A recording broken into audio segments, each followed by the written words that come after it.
Salut à tous les amis. Aujourd'hui, petite vidéo présentation. Alors, présentation d'un chauffage type Webasto. Donc, je dis type parce qu'on n'est pas sur la marque Webasto, on est chez le fabricant chinois Vevor. Donc, Vevor qui fait des produits d'origine chinoise, mais de bonne qualité généralement. Donc, je voulais vous présenter ce chauffage gasoil qui est tout en un. Hein. C'est pas le modèle indépendant avec le réservoir à part. Là, c'est le modèle tout en un. Donc tu vas voir, on va faire un déballage, je vais te le présenter puisqu'il y a quand même un minimum d'installation à faire. En revanche, je ne vais pas te faire de tuto de montage, hein, puisque moi, c'est pas un système que je vais mettre dans mon camping-car, puisque je suis très content de mon système d'origine. En revanche, si tu as un van aménagé et que tu veux une option pour chauffer ton van, ben vraiment le chauffage gasoil, je pense que c'est vraiment l'idéal. Voilà les amis. Donc ça arrive emballé de cette façon. Tu as le 8 kW et le 5 kW. Donc là, on est sur le 8, donc on est sur le plus puissant. Alors, les amis, voici la bête. Donc, comme je te le disais, c'est le modèle tout en un. Là, ici, très clairement, donc on voit la grille d'aspiration. Ici, tu vas avoir un porte-fusible avec un fusible intégré et une connexion plus et moins. Donc ça nous dit qu'il faut forcément du 12 volts, 15 ampères, donc généralement sur la majorité des batteries tu n'auras pas de problème. Ici on peut voir qu'on a une consommation de 40 watts. Alors 40 watts ce ne sera pas en permanent, hein, ne t'inquiète pas, c'est généralement lorsqu'il est en phase de démarrage où il tourne à 40 watts et après ça se stabilise. Donc de ce côté-ci tu peux voir très distinctement l'écran de contrôle qui va t'indiquer la puissance de chauffe, etc. Par contre tu vois, si tu veux le déporter, tu es un peu limité en hauteur. Hein. Donc moi, je te conseille quand même de le laisser à sa place. Cela dit, après, tu as une télécommande avec la fonction on-off plus moins. Donc, forcément, pour allumer, éteindre le chauffage, monter, descendre au niveau des paramètres.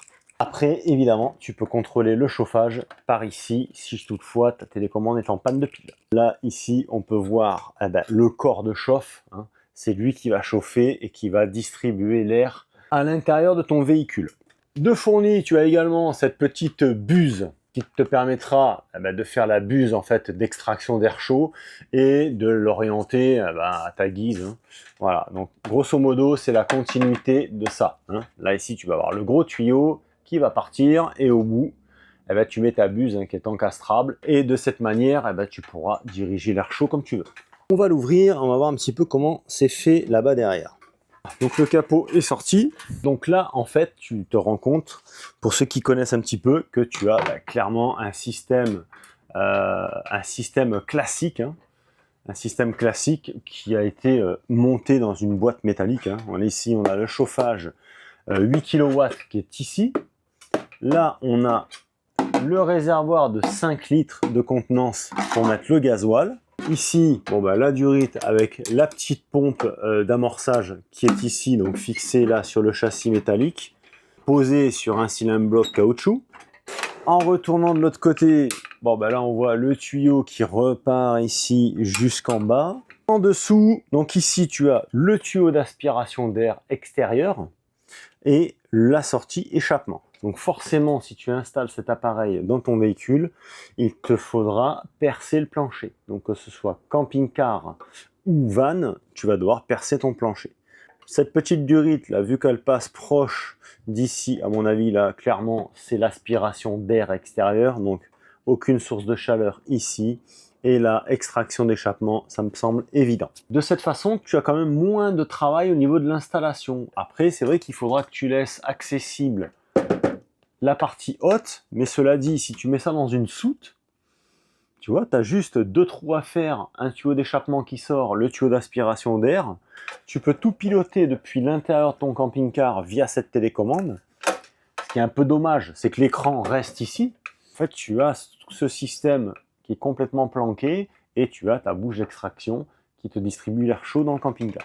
Au niveau du poids, tu es sur un système complet qui pèse dans les 8,5 kg. Au niveau des accessoires, donc tu as la notice d'utilisation, mais c'est pas en français. Hein. Par contre, tu as tous les schémas de branchement et de raccordement, tu as différents modèles de chauffage, tu as ce modèle classique, tu as le modèle de type placard en fait, hein, comme ça, et le modèle présent qui est ici. On m'a déjà posé la question, est-ce qu'il n'y a pas des odeurs de gasoil ou de gaz brûlé? Non, hein, les gaz brûlés en fait s'en vont à l'extérieur du véhicule et toi à l'intérieur de ton véhicule aménagé, tu auras absolument aucune odeur. Hein. C'est un chauffage type gasoil, mais tu auras aucune odeur de gasoil, hein, évidemment. Le modèle d'échappement et de silencieux, hein, c'est le modèle classique, hein, tout le monde les connaît. Voilà, et ça vient se manchonner ici, et ensuite tu viens le manchonner sous la machine. Le manchon d'air chaud hein, qui est extensible, là il est rétréci, mais forcément il est extensible, et donc tu peux ainsi guider l'air où tu veux. Cette bébête, c'est la partie aspiration d'air, hein, donc c'est un petit filtre à air en fait. Hein, voilà. En fait, c'est ni plus ni moins qu'une petite cage. Tu vois, il y a du grillage pour empêcher que les bébêtes passent dedans. Voilà, ni plus ni moins. C'est juste pour aller collecter l'air à l'extérieur. Et tu as une petite grille pour empêcher que les bestioles viennent se fourrer dedans. Et après, je te passe les détails, mais tu as tous les kits de fixation. Enfin bref, tu as vraiment tout ce qu'il faut. Ce que je trouve pas mal vraiment avec ces kits, c'est que on arrive vraiment sur des prix à ras les pâquerettes. Là, on est à 110 €. Tu vois un petit peu, 8 kg de puissance, 110 €. Et tu as le 5 kg également de puissance qui est disponible. C'est le même format qui sera au même prix en fait. Hein. Alors, après, moi je t'invite à voir un petit peu peut-être sur des forums. Regarde aussi sur le site Vevor, puisque tu as pas mal de personnes qui donnent leurs avis pour être sûr que la régule se fait correctement et que tu ne te retrouves pas avec un surplus de chaleur, hein, qu'il ne fasse pas trop chaud non plus dans ton véhicule. Si tu as un petit véhicule, aucune utilité d'aller mettre 8 kg de puissance. Hein. Ça, c'est quand même pour des fourgons qui commencent à être assez conséquents en termes de taille. Maintenant, si tu as, je dis n'importe quoi, mais un petit Scudo, voilà, on va pas mettre ça dedans, hein, tu vas cuire. Hein. Les amis, ça peut servir, donc je vous donne les dimensions en fait de ce petit placard, si toutefois ça te vient à l'esprit de l'installer. Donc en largeur, on est exactement à 15,5 cm de large. Hein. Ici, en profondeur, on est... Bon, il va falloir que tu comptes 40, hein, de là jusqu'à la sortie de la bouche.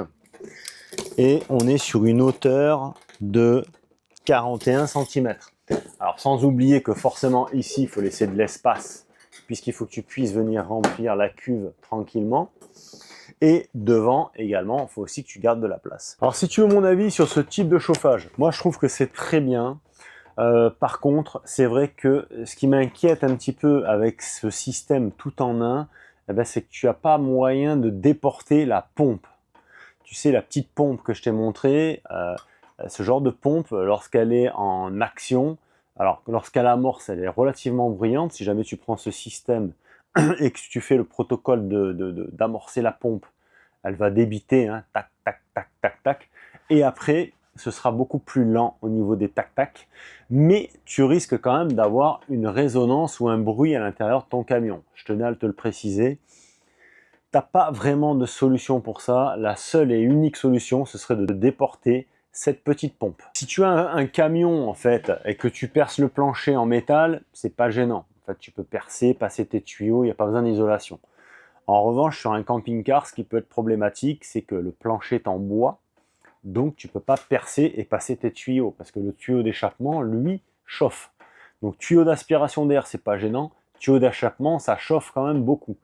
Donc il faudra impérativement que tu fasses un trou plus gros et pourquoi pas faire une platine en alu ou en inox avec un trou pour passer le tuyau d'échappement, mais impérativement isoler le passage de ce tuyau avec ton plancher parce que là ça peut devenir dangereux dans la mesure où vraiment ce tuyau d'échappement chauffe beaucoup et tu le sais très bien, les planchers de camping-car, on est en bois et en isolant, donc ça va pas aimer du tout. Hein. Ça chauffe très très bien. Donc même si tu es mal isolé au niveau de ton camion, avec ça, tu n'auras pas froid. Hein. 3 mois, ça marche très très bien.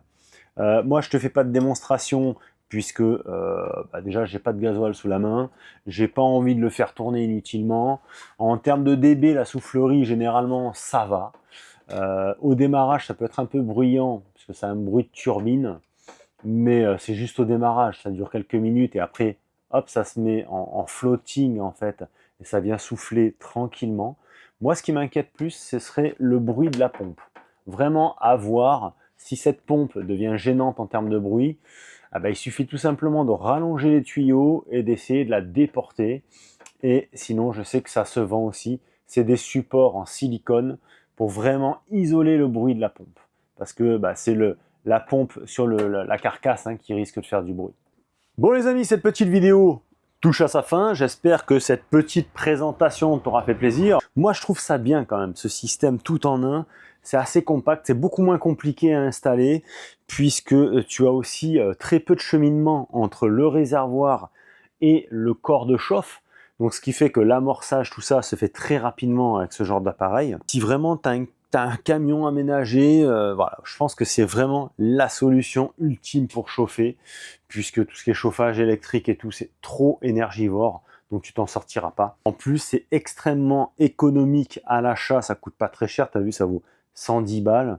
En plus, j'ai un code réduction, ça te le fait encore moins cher. J'ai rien à gagner là-dessus, mais voilà, ça te le fait encore moins cher. En termes d'autonomie, j'ai pas de recul non plus, mais 5 litres de gasoil, tu as le temps de voir venir, c'est pas, tu vas pas faire qu'une nuit, crois-moi. Donc voilà, tu as la visibilité sur les niveaux ici sur le côté. Je trouve que c'est un bon petit système, relativement simple. Il y a juste 2 trous à faire pour percer le plancher, pour l'échappement et l'admission d'air. Et ensuite, un plus, un moins. Et puis c'est parti. Tu as un chauffage très puissant qui va te permettre de passer l'hiver sereinement et sans te ruiner, parce que voilà, ce que j'ai vu, c'est quand même relativement économique. C'est beaucoup plus économique un chauffage gasoil qu'un chauffage au gaz comme on a dans nos camping-cars. Allez chers amis, sur ce, cette vidéo se termine. Je te mets tous les liens dans la description de la vidéo. Je te dis à très vite. Pense à me laisser un petit commentaire et un petit pouce, c'est bon pour mon référencement. Et on se retrouve très vite pour une prochaine vidéo. Salut les amis, tchou!